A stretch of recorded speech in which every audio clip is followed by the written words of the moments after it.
È praticamente pronto il libro di Gerlando Gilona, Storie senza storia, la ricerca storica dei caduti favaresi della Prima Guerra Mondiale.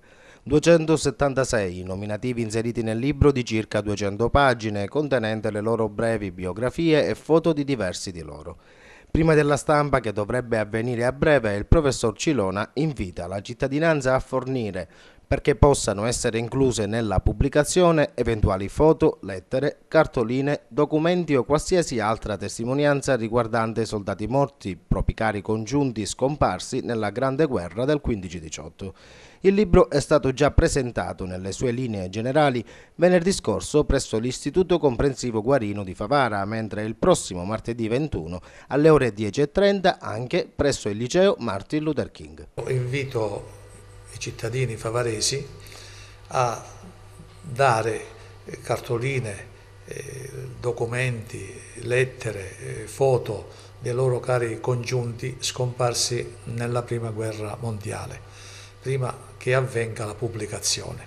Il libro è già quasi pronto, ma faccio quest'altro appello per cercare di testimoniare ancora una volta l'esistenza di questi uomini che sono scomparsi per difendere la patria. E mancano i soldi, adesso gli euro per poterlo stampare. Io avevo fatto una richiesta all'amministrazione comunale che si prendesse la responsabilità della pubblicazione e non chiedevo nulla per me, per 8 mesi di lavoro faticoso che ho portato avanti nella ricerca di documenti inediti che nessun libro di testo riporta.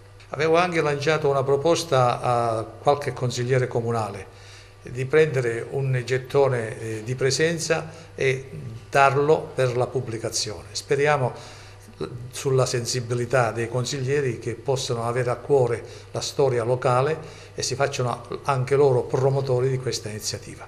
Chi volesse appunto fornire del materiale cosa deve fare?